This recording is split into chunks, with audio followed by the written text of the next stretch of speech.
Էպիկենտրոնի հիմնական թողարկման ժամն է, բարի երեկո։ Մեր թողարկման ընթացքում կարող եք դիտել Հայաստանին վերագրվող խոտորումների մասին Միացյալ Նահանգների պետդեպարտամենտի տարեկան զեկույցում, Ղարաբաղ կատարած այցի համար ֆրանսիացի սենատորները հայտնվել են ադրբեջանական սև ցուցակներում, Արշալույսներն այնտեղ խաղաղ են, սահմանապահի օրվա կապակցությամբ հայ-թուրքական սահմանում լինելու պատեհություն է ներկայացել լրագրողներին։ Ընդունելության քննությունների հայտագրման ժամկետի ավարտին 5 օր է մնացել։ Ընդունող հանձնաժողովը ներկայացնում է վիճակագրական նախնական ուրվապատկերը։ Պարգևներ հանրապետության օրվա կապակցությամբ։ Մայիսի 20-ից 26-ն ընկած ժամանակահատվածում Ղարաբաղի ադրբեջանական հակամարտ զորքերի շփման գծում հակառակորդի կողմից հրադադարի պահպանման ռեժիմը խախտվել է ավելի քան 250 անգամ, որի ընթացքում տարբեր դրամաչափի հրաձգային զինատեսակներից հայկական դիրքերի ուղղությամբ արձակվել է ավելի քան 1300 կրակոց։ Պաշտպանության բանակի առաջապահ զորամասերը ձեռնպահ են մնացել պատասխան գործողություններից։ Նախագահ Սերժ Սարգսյանն այսօր ընդունել է ֆրանսիացի սենատորներ Ֆիլիպ Մարինիին, Սոֆի Ժուասենին և Բեռնար Ֆուրնիեին։ Կողմերի համոզմամբ երկկողմ կապերի ամրապնդման գործում մեծ է Ֆրանսիայի հայ համայնքի դերակատարությունը։ Նախագահը ողջունել և բարձր է գնահատել Ֆրանսիայի սենատորների այցը Արցախ։ Հանրապետության ղեկավարի համոզմամբ Արցախյան հիմնախնդրի հանգուցալուծման կարևորագույն նախապայմաններից է միջազգային հանրության անաչառ և համակողմանի տեղեկացվածությունը հիմնախնդրին։ Սերժ Սարգսյանը ընդգծել է, որ խորհրդարանական մակարդակով բազմաթիվ այցելությունները նպաստում են միջազգային հանրության շրջանում այն պատկերացումների ամրապնդմանը, ըստ որի Լեռնային Ղարաբաղի Հանրապետության ժողովուրդն էլ աշխարհի մյուս ժողովուրդների նման իրավունք ունի իր ճակատագիրը տնօրինելու, սեփական երկրում ազատ և անվտանգ ապրելու։ Սենատորները նշել են, որ այցը Արցախ բավականաչափ օգտակար է եղել։ Այժմ իրենք մանրամասնորեն տիրապետում են Լեռնային Ղարաբաղի հակամարտության պատմությանը և ողջունում են Հայաստանի կառուցողական մոտեցումը։ Երկօրյա այցով Հայաստանում գտնվող Ֆրանսիայի Հանրապետության խորհրդարանի վերին պալատի սենատի պատվիրակության անդամները այս ընթացքում ոչ միայն հանդիպումներ են ունեցել Հայաստանի բարձրաստիճան պաշտոնյաների հետ, այլև հասցրել են լինել Լեռնային Ղարաբաղի Հանրապետությունում։ Այսօր սենատորները իրենց տպավորություններն են ներկայացրել լրագրողներին։ Սենատորներ Ֆիլիպ Մարինին, Սոֆի Ժուասենը և Բեռնար Ֆուրնիեն դրականորեն են արձագանքել Լեռնային Ղարաբաղի Հանրապետության իշխանության հրավերին և այցելել Արցախ։ Եթե Ղարաբաղ գնալուց առաջ մեծ հետաքրքրությամբ էինք լցված, ապա հիմա արդեն մանրամասնորեն տեղեկացված ենք այդ երկրի մասին։ Պատմում է մսյո Ֆիլիպը, ով իր երկու գործընկերների հետ միասին միայն Լեռնային Ղարաբաղ այցելելու համար արդեն հասցրել է հայտնվել Ադրբեջանի սև ցուցակում որպես այդ երկրի համար անցանկալի անձ։ Տեսանք լիովին ներդաշնակ և խաղաղությամբ պարուրված մի երկիր, տեսանք մի ժողովուրդ, որը մեծ խիզախությամբ և արդյունավետությամբ դիմակայում է մի իրավիճակի, որն այնքան էլ պարզորոշ չէ։ Եվ մեր զրույցների և հատկապես Արցախի թեմի առաջնորդի հետ հանդիպումից ակնհայտ դարձավ, որ մենք իրարից ոչ հեռու ժողովուրդներ ենք, կարելի է ասել եղբայր ազգեր։ Քանի որ Ֆրանսիան ԵԱՀԿ Մինսկի խմբի համանախագահող երկիր է, կարծում ենք կարևոր է, որ մենք ինքներս տեսնենք, թե ինչ է կատարվում տեղում։ Որքան գիտեմ, այս տարածքը արգելված տարածք չէ։ Մեզանից առաջ էլ բազմաթիվ պատգամավորական պատվիրակություններ են այցելել այս երկիր և մեր կարծիքով Ֆրանսիայի սենատը ևս կարող է այս հարցին մասնակից լինել։ Երեք սենատորներն էլ Ֆրանսիայի ժողովրդական շարժում միասնություն քաղաքական ուժից են, այն ուժից, որը սատարում էր նախկին նախագահ Նիկոլա Սարկոզիին։ Ասում են նաև, որ կողմ են նոր նախագահ Ֆրանսուଆ Օլանդի նախաձեռնությանը, որ հայոց ցեղասպանության հերքումը քրեականորեն պատժվի։ Մեծ հետաքրքրությամբ տեղեկացանք, որ նախագահ Օլանդը ցանկություն ունի ցեղասպանությունների շղթումը քրեականացնելու վերաբերյալ օրինագծի նոր տեքստ առաջարկել Ֆրանսիայի խորհրդարանին։ Մենք, որ հանդիսանում ենք հայերի բարեկամները, ուրախ կլինենք, եթե Ֆրանսիայում այս հարցի վերաբերյալ կոնսենսուս լինի։ Ֆրանսիացի սենատորները բացի այն, որ հասցրել են սիրել Ղարաբաղն ու այնտեղի կոնյակը, նաև գործնական քայլ են արել։ Աշխատանքներ են սկսել Ստեփանագերտն ու Էքսան-Պրովանսը քույր քաղաքներ հռչակելու համար։ Արոն Հայրապետյան, Հովհաննես Չապարյան, Էպիկենտրոն։ Սահմանապահի օրվա կապակցությամբ Հայաստանում 4 սահմանապահ ջոկատ ունեցող Ռուսաստանի Դաշնային անվտանգության ծառայությունը ճանաչողական այցեր է կազմակերպում Հայաստանի պետական սահմանի տարբեր հատվածներում։ Իմ գործընկերները եղել են հայ-թուրքական սահմանագծում, ծանոթացել Արմավիրի ջոկատի աշխատանքին։ Մայիսի 28-ը Հայաստանում առաջին հանրապետության տոնն է։ Ռուսները տոնում են սահմանապահի օրը։ Մեր երկրում ռուսական դաշնային ծառայության սահմանապահ վարչության և հայ զինծառայողների համար, սակայն, այդ օրը ևս աշխատանքային է։ Սահմանի պահպանությունը ամենօրյա գործ է։ В настоящее время Армавирский пограничный отряд Մեր հիմնական խնդիրն է սահմանային պաշտպանության ոլորտում ապահովել Հայաստանի եւ Ռուսաստանի շահերի պաշտպանությունը։ Ռուսական սահմանապահ ջոկատն իր առաքելությունն իրականացնում է Հայաստանի տեղական իշխանությունների հետ արդյունավետ համագործակցությամբ։ Հայաստանի եւ Թուրքիայի հանրապետությունների պետական սահմանի պահպանությունը ստանձնած Արմավիրի ջոկատի հրամանատարը շնորհավորում է տոնական օրերի առիթով, շեշտելով, որ արդյունավետ աշխատանքի շնորհիվ սահմանի խախտումները զգալիորեն կրճատվել են, հասնելով տարեկան ընդամենը 1-2 դեպքի։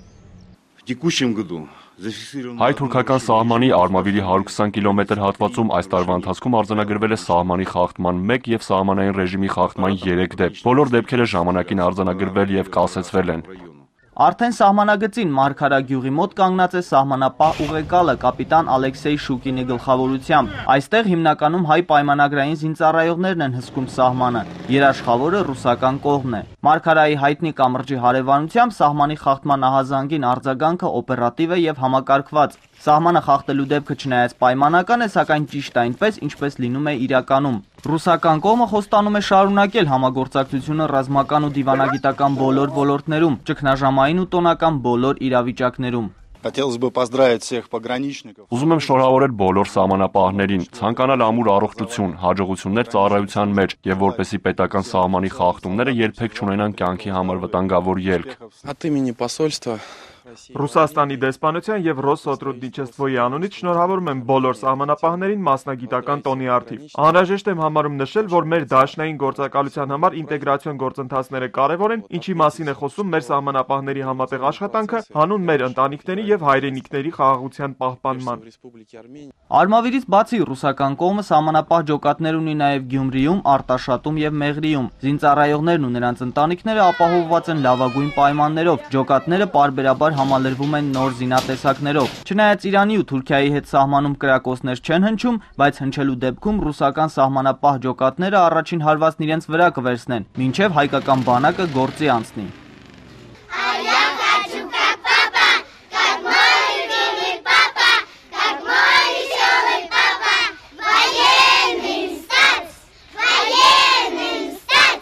Նաիդի Հոխիկյան, Ալեքսանդր Կիրոյան,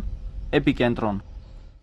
Հայաստանում մարդու իրավունքների հետ կապված ամենակարևոր խնդիրը առնչվում է քաղաքացիների իշխանություններին փոխելու խոսքի եւ մամուլի ազատության, ինչպես նաեւ դատական անկախ իշխանության իրավունքների սահմանափակմանը։ Գնահատականը Ամերիկայի Միացյալ Նահանգների պետդեպարտամենտինն է, որտեղ նշվում է նաեւ, որ մամուլի ու հատկապես հեռուստատեսության աշխատանքում տակավին նկատելի են քաղաքական բազմակարծության եւ անկողմնակալ լուսաբանման պակասը։ Համեմատության ինչ եզրեր ունեն Հայաստանն ու հարևան Ադրբեջանը մարդու իրավունքների պաշտպանության ոլորտում առաջարկվող տեսանյութում ենք ներկայացնում։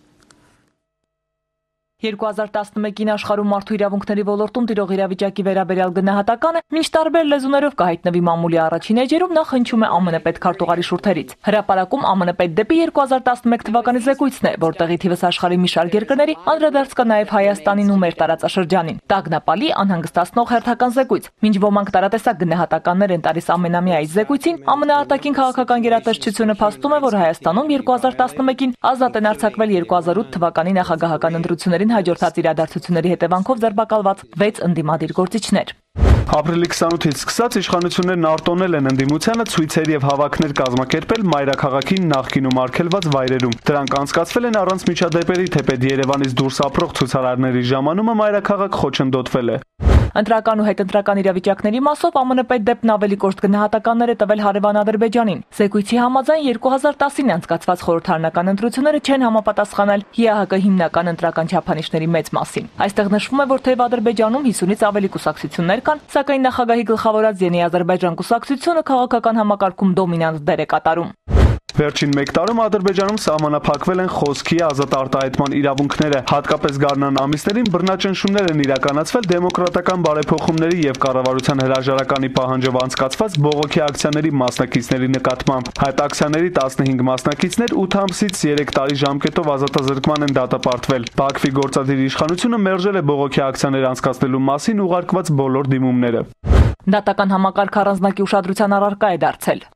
Հայաստան դատարանները շարունակ գտնվում են գործադիր իշխանության քաղաքական ճնշման ներքո։ Ձևավորված է դատական այնպիսի մշակույթ, ըստ որի դատավորներից ակնկալում են գրեթե բոլոր գործերում մեղավոր ճանաչել կասկածյալին։ Ադրբեջան դատական իշխանության նկատմամբ գործադիր իշխանությունն ունի անսահման ազդեցություն։ Դա երևում է քաղաքական շարժառիթներով դատական վճիռների, անկախ փաստաբանների դեմ կազմակերպված ճնշումների, ոստիկանական կամ զինվորական մեկուսարաններում խոշտանգումների մասին հրապարակումներում։ Վերջին 1 տարում Ադրբեջանի մեկուսարաններում խոշտանգումների պատճառով 9 մարդ է մահացել։ Իբրև հավելում զեկույցում նշվում է, որ Ադրբեջանի շատ կալանավայրերում մարդու կյանքի համար վտանգավոր պայմաններ են։ Կառավարության քաղաքական մրցակիցները դիտավորյալ ձերբակալվում են, մինչև դատարան նրանց երկար ժամանակ պահում են կալանքի տակ։ Ադրբեջանի կառավարությունը շարունակում է քաղաքական շարժառիթներով մարդկանց ձերբակալությունները եւ մահմեդական եւ քրիստոնյա կրոնական խմբերի ազատությունների սահմանափակումները։ Երկրում դատական եւ այլ իրավապահ մարմինների ընդգրկմամբ լայնորեն տարածված է կոռուպցիան։ Ըստ զեկույցի Հայաստանում եւս լուծված չէ կոռուպցիայի խնդիրը, թեև իշխանություններն այդ ուղղությամբ որոշակի միջոցներ ձեռնարկում են։ Քրիստինե Սուքեսյան, Էպիկենտրոն։ Միացյալ Նահանգների պետքարտուղար Հիլարի Քլինթոնը ժամանելու է Հայաստան։ Միացյալ Նահանգների պետդեպարտամենտի մամուլի ծառայության ղեկավար Վիկտորիա Նուլանդը նշել է, որ Քլինթոնը մայիսի 31-ից հունիսի 7-ն ընկած ժամանակահատվածում այցելելու է Դանիա, Նորվեգիա, Շվեդիա, Հայաստան, Վրաստան, Ադրբեջան եւ Թուրքիա։ Մասնավորապես Նորվեգիայում նա մասնակցելու է առողջապահության թեմայով խորհրդաժողովի, իսկ Երևան է այցելելու հունիսի 4-ին։ Այցի ընթացքում Հիլարի Քլինթոնը հանդիպումներ է ունենալու Հայաստանի Հանրապետության նախագահ Սերժ Սարգսյանի, այլ պաշտոնյաների, քաղաքացիական հասարակության ղեկավար ներկայացուցիչների հետ։ Քլինթոնի ուղևորության ցանկում Հայաստանը կովկասյան առաջին երկիրն է։ Այնուհետև Միացյալ Նահանգների պետական քարտուղարը մեկնելու է Վրաստան, ապա Ադրբեջան, որտեղից էլ ուղևորվելու է Թուրքիա, մասնակցելու հակաահաբեկչության թեմայով նախարարական միջազգային խորհրդաժողովի։ Մայիսի 23-ին Ստրասբուրգում տեղի է ունեցել Եվրոպայի խորհրդի նախարարների կոմիտեի հերթական 122-րդ նստաշրջանը, որի ընթացքում Եվրոպայի խորհուրդը նախագահող Միացյալ Թագավորությունը Եվրախորհրդի նախագահությունը հանձնել է Ալբանիային։ Մայիսի 23-ի նիստի քննարկման թեմաները առնչվել են հարևան տարածաշրջանների հանդեպ Եվրախորհրդի քաղաքականությանը, ինչպես նաև մարդու իրավունքներին, ժողովրդավարությանը եւ Եվրախորհրդի բարեփոխումներին։ Նախարարների կոմիտեի հաջորդ 123-րդ նստաշրջանը տեղի է ունենալու 2013 թվականի մայիսի 16-ին, որի ընթացքում նախարարների կոմիտեի նախագահությունը ստանձնելու է Հայաստանը։ Բրիտանական նավթագազային հսկան ադրբեջանական Շահ Դենիզ հանքավայրի կարևորագույն բաժնետերերից մեկը British Petroleum-ը ադրբեջանական գազը Եվրոպա տեղափոխելու համար Նաբուկո նախագծի այլևս տնտեսապես շահավետ չի համարում, հայտարարել է ընկերության մարքեթինգի բաժնի ղեկավար Իեն Կոնը։ Ընկերությունը ներկա պահին ուսումնասիրում է Նաբուկո արևմուտքի կառուցման հավանականությունը, որը ամբողջական նախագծի կրճատված տարբերակն է։ Ի տարբերություն Նաբուկո կոնսորցիումի անդամ ավստրիական OMV ընկերության, որը հույս ունի, թե խողովակաշարը հետագայում կարող է գազ տեղափոխել նաև Թուրքմենիայից, Իրաքից, հնարավոր է նաև Իրանից, British Petroleum-ը որոշել է, որ գազատարը տնտեսապես ձեռնտու չէ։ Շահ Դենիզի գործընկերները Նաբուկո արևմուտքի մասին որոշումը կայացնելու են 2013 թվականի հունիսին։ British Petroleum-ը կարող է աջակցել նաև տրանսանատոլական խողովակաշարին, որը ըստ ծրագրի պետք է անցնի նաև Հունաստանով եւ Ալբանիայով, հասնելով մինչև Իտալիա։ Նախնական ծրագրով նախատեսվում է գազատարի շինարարությունը սկսել 2015 թվականին եւ ավարտել 2017-ին։ Սկզբնական ծրագրվում էր կառուցել 3900 կիլոմետր երկարությամբ եւ 31 միլիարդ խորանարդ մետր թողունակությամբ գազատար։ Նաբուկո նախագծի նախնական տարբերակը Թուրքիայով անցնելու էր Կենտրոնական Եվրոպա եւ Բալկաններ, իսկ Նաբուկո արևմուտք անցնելու է թուրք-բուլղարական սահմանով, հասնելով մինչև Ավստրիա։ Կրճատված տարբերակի երկարությունը կազմելու է ընդամենը 1300 կիլոմետր։ Տնտեսական այլ նորությունների մասին տեսաշարով։ Եվրոպացիները կողմ են Եվրագոտու պահպանմանը, այս մասին են վկայում Իպսոս գործակալության կողմից անցկացված հարցման արդյունքները։ Գերմանիայում, Հունաստանում, Ֆրանսիայում, Իտալիայում եւ Իսպանիայում անցկացված հարցումներին մասնակցած յուրաքանչյուր 10 քաղաքացիներից 6-ը նախընտրել են մնալ Եվրագոտու կազմում։ Հատկանշական է, որ Եվրոյի միասնական գոտուց դուրս գալու ամենամեծ հնարավորություններն ունեցող երկրի Հունաստանի բնակչության շրջանում հարցումները տվել են անսպասելի արդյունք։ Եվրագոտու կազմում ցանկանում է մնալ հարցմանը մասնակցած հույների 75%-ը։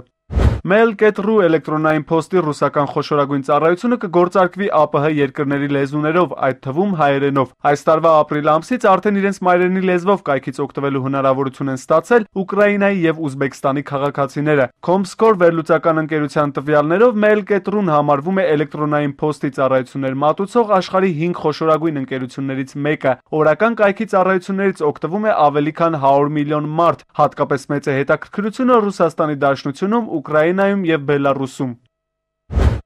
2012 թվականի մայիսի 21-ից 24-ը Չինաստանում կայացել է Միացյալ Ազգերի կազմակերպության Ասիայի եւ Խաղաղօվկիանոսյան տարածաշրջանի տնտեսական եւ սոցիալական հանձնաժողովի 68-րդ նստաշրջանը։ Հայաստանի Հանրապետության արտգործնախարարության տեղեկացմամբ նստաշրջանի աշխատանքներին մասնակցել է Հայաստանի Հանրապետության դեսպան Արմեն Սարգսյանը։ Իր ելույթում Սարգսյանը մասնավորապես ներկայացրել է Հայաստանի ձեռքբերումները կայուն զարգացման ծրագրի իրականացման գործընթացում։ Նա խոսել է համաշխարհային ֆինանսատնտեսական ճգնաժամի հետևանքների հաղթահարման, աղքատության դեմ պայքարի, միջուկային էներգետիկայի զարգացման մասին։ Նստաշրջանի ավարտին ընդունվել են ՄԱԿ-ի Ասիայի եւ Խաղաղօվկիանոսյան տարածաշրջանի տնտեսական եւ սոցիալական հանձնաժողովի գործողությունների ծրագրերը նախանշող մի շարք բանաձևեր։ Գևորգ Խաչատրյան, Էպիկենտրոն։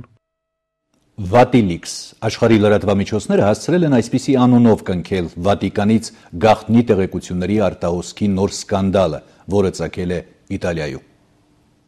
Այսօր արդեն ձերբակալված է Վատիկանի սեղանապետը, որին էլ հենց մեղադրում են Վատիկանի գաղտնի փաստաթղթերի եւ պապական անձնական նամակների արտահոսքի մեջ։ Իտալիայի ANSA լրատվական գործակալությունը նշում է, թե այդ սեղանապետը 46-ամյա Պաոլո Գաբրիելն է։ Սեղանապետը Վատիկանում այն քիչ մարդկանցից է, որոնց մատչելի է պապի անձնական գրասեղանը։ Սեղանապետի առջև բաց են առաքելական պալատի բնակարանների շատ դռներ, նա կրոնավոր չէ եւ սպասարկում է պապական սեղանները։ Իսկ պապամոբիլում, այսինքն Հռոմի պապին տեղափոխող մեքենայում միշտ զբաղեցնում առջևի նստատեղը, երբ պապը հրապարակային միջոցառումների է գնում գալիս։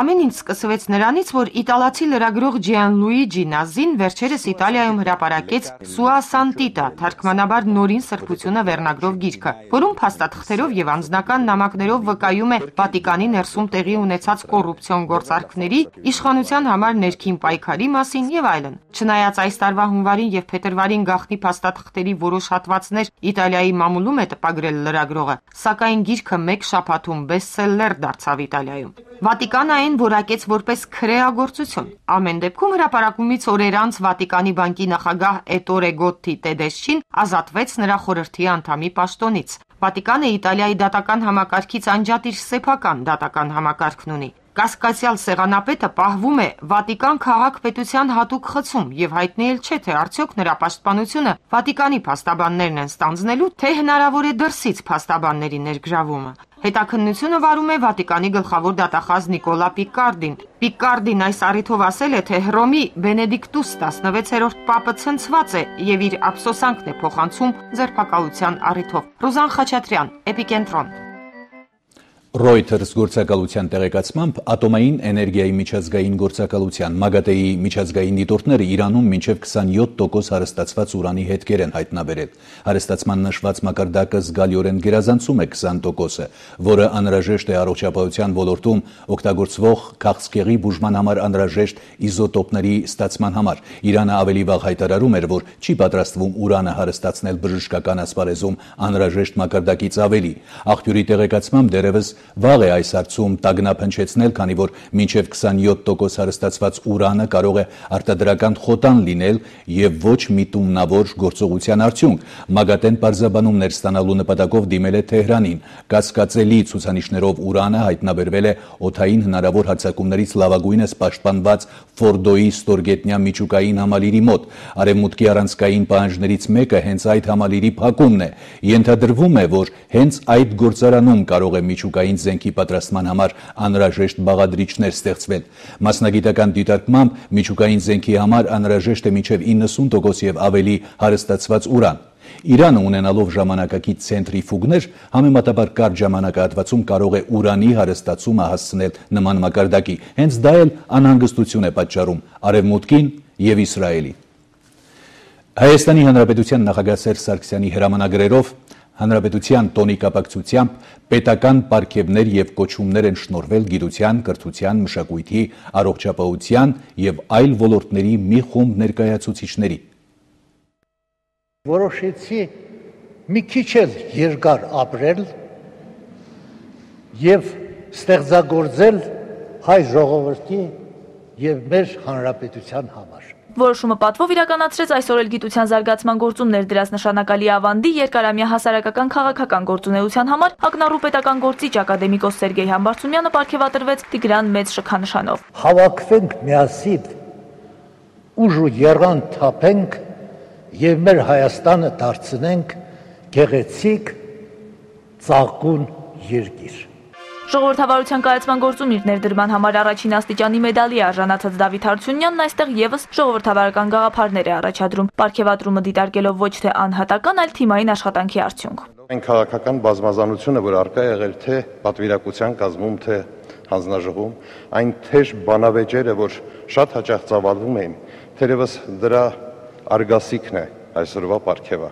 Այնպես որ ես անկալում եմ որպես մեր բոլորի պարգևը։ Հաջորդաբար տարբեր ոլորտների ներկայացուցիչներն իրենց շնորհակալական խոսքերն ուղղեցին, հատկապես շեշտելով այն հանգամանքը, որ պարգևատրումից հետո էլ աշխատելու են նույն նվիրումով եւ մեծ թափով, սակայն գնահատված լինելն աշխատանքում միշտ դրական պտուղներ է տալիս։ Ինձ ասում է ապրես իմ երիտասարդ պետությունը,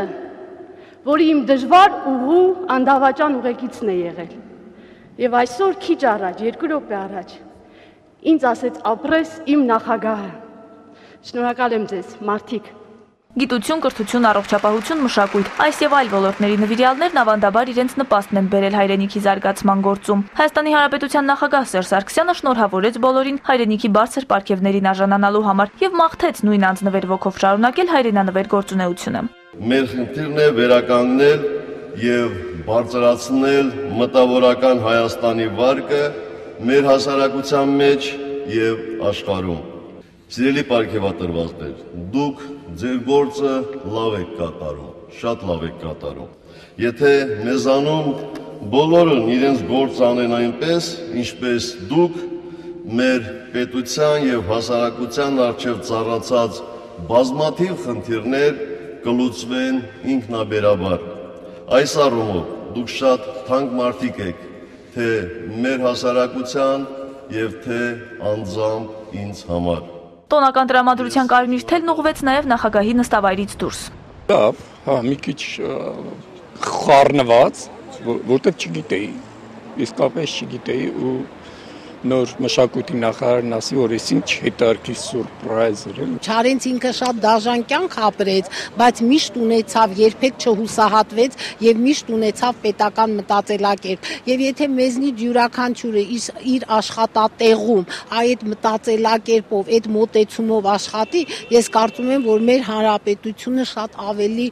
բարգավաճ ու ավելի ծաղկուն կլինի։ Բոլորը ոգևորված են, խոստանում են առավել եռանդուն աշխատել, մարդիկ էլ խոշորացույցը ձեռքներին ուշի ուշով հետևում են։ Գոհար Սարգսյան, Հովհաննես Չապարյան, Էպիկենտրոն։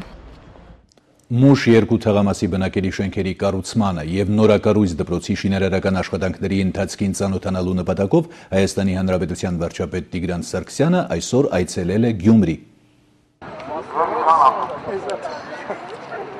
Այսօր աշխատանքային այցով Գյումրիում էր Հայաստանի Հանրապետության վարչապետ Տիգրան Սարգսյանը։ Բուլվարային թաղամասը Մուշ 2 թաղամասին միացնող ճանապարհի շինարարությանը, Մուշ 2-ում բնակելի շենքերի կառուցման ու նորակառույց դպրոցի շինարարական աշխատանքների ընթացքին ծանոթանալու նպատակով։ Ինչպես նշում են բնակիչները, Բուլվարային թաղամասում 20 տարի շարունակ անբարեկարգ ճանապարհը բազում խնդիրների առաջ է կանգնեցրել այս թաղամասի բնակիչներին։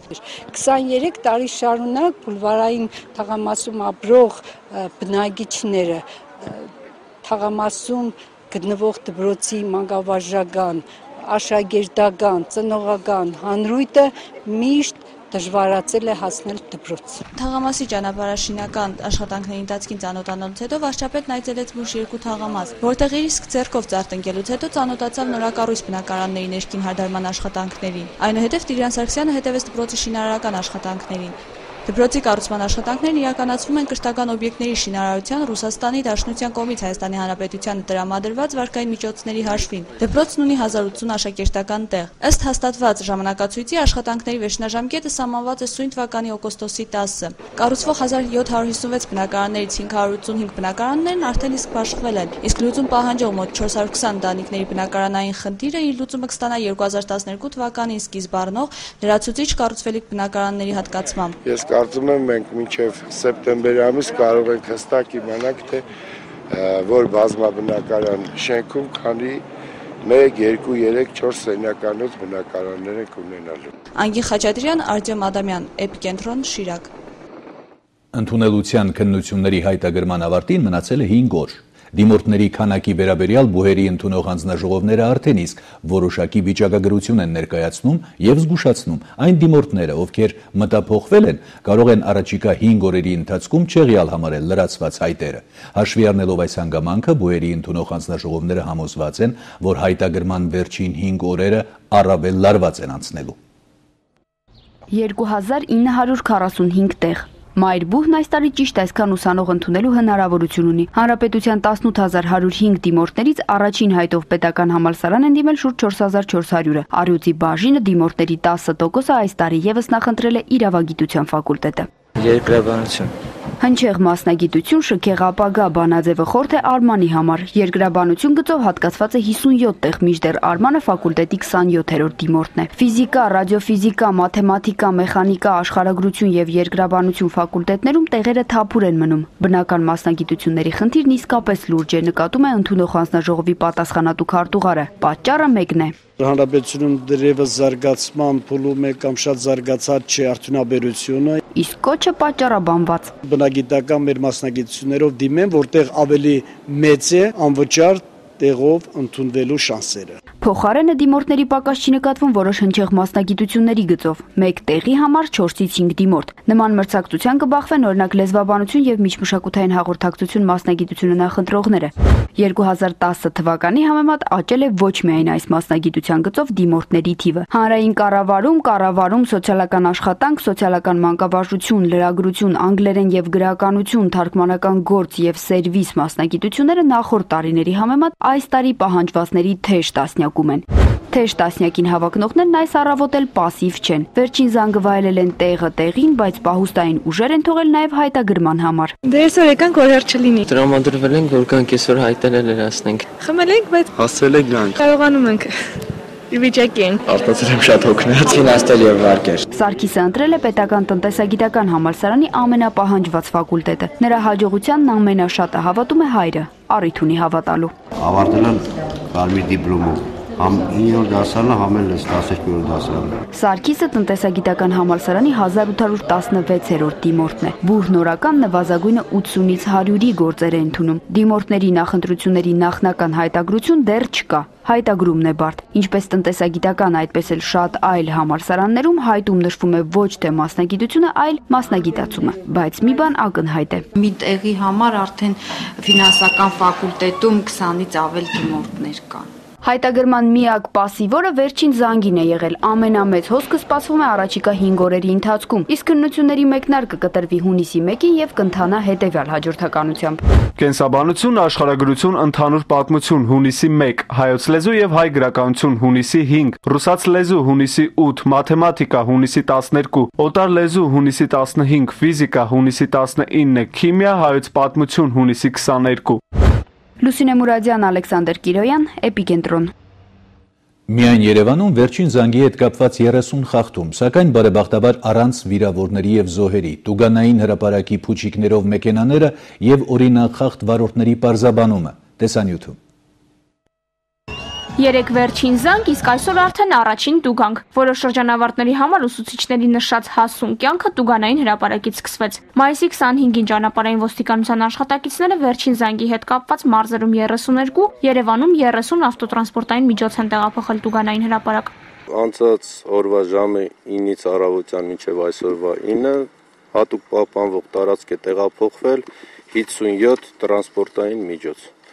որից վերջին զանգ միջոցառման հետ կապված 30 տրանսպորտային միջոց։ Ծառայությունն ուժեղացված ռեժիմով է աշխատել, ոստիկանները զարմացած են, անգամ սովորական օրերի համեմատ պատահարները զգալիորեն քիչ էին։ 2-3 անչափահաս վարորդ են եղել ղեկին, մնացած եղել են առանց համապատասխան փաստաթղթի, ուղևորի փոխադրման կանոնների խախտում, երեխաները պատուհաններից կախված, փուչիկներ, աղմուկ աղաղակ։ Անչափահաս այս վարորդի ծնողները տեղյակ են եղել, թույլտվություն տվել են, հավաստիացնում է, վարել գիտի, միայն թե վարորդական իրավունք դեռ չունի։ Կանգնած եմ եղել, բռավաճ եմ ունեցել, ես եմ ռուլին եղել, կեպրնել եմ սիվետ։ Ծնողները թողել են։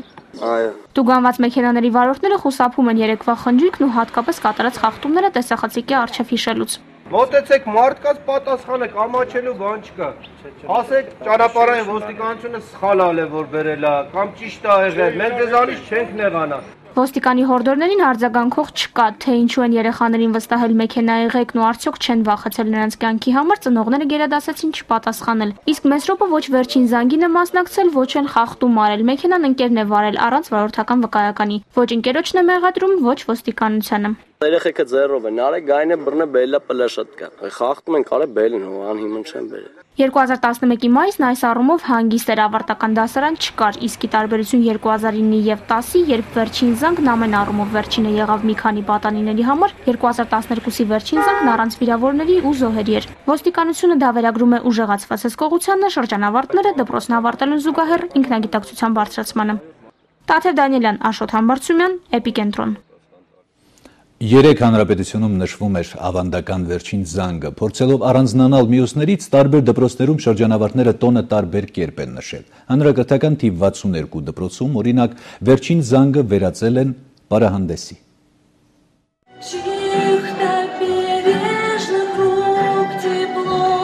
Պատմությունը կիսել են տարբեր ժամանակների ու որոշել կենթանացնել աշխարհում հայտնի կերպարների։ Այս տարի ավարտում է 154 շրջանավարտ։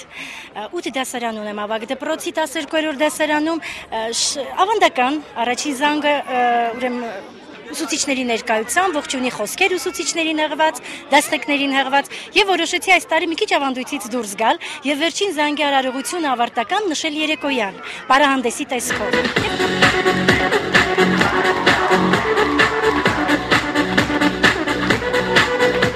Դպրոցի տնօրենը հավատացած է, դպրոցից դուրս են գալու ապագա լավ մասնագետներ, մարդկային լավագույն որակներով։ Նրանցից յուրաքանչյուրի հետ այսօր ցանկացած ուսուցիչ հույս է կապում։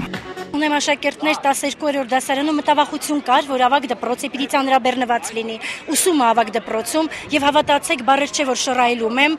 խնդիրներ չեմ ունեցել եւ վստահ եմ, որ իմ դպրոցի 154-ն էլ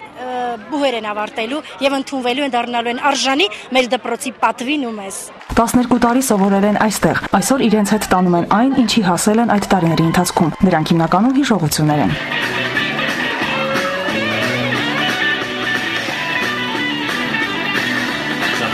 Ребята, вы всех нас, экономический 12 класс, всем нашим педагогам мы любим вас, давайте заведем здесь дружный пляс. Շատ բան կա տպավորված, երևի որ երեխաներով հավաքվում ենք ինչ-որ մեկի տունը, ինչ-որ բան ենք պատրաստում, հետո ուտում ենք, ինչ-որ այդպիսի բաներ, որ շատ ենք կարել։ Ոսմա դժվարություններն են շատանում, պատասխանատվությունն է շատանում, որ նոր կյանք ես մտնում ավելի, ամեն ինչը նորմալ քայլելով։ Վերջին հերոսությունները դպրոցի պատերից ներս։ Այսօր ամեն ինչ վերջինն է, սակայն ինչպես ասում են, ամեն ինչի վերջը ինչ-որ բանի սկիզբ է։ Նոնա Գրիգորյան, Մելիք Հարիբյան, Էպիկենտրոն։ Այսպիսի հուսադրող տրամադրությամբ էլ Էպիկենտրոնի աշխատակազմը հրաժեշտ է տալիս ձեզ բարեկամներ, մաղթելով ամենայն բարի, բարեհաջող կիրակի բոլոր առումներով։ Ցտեսություն կհանդիպենք երկուշաբթի։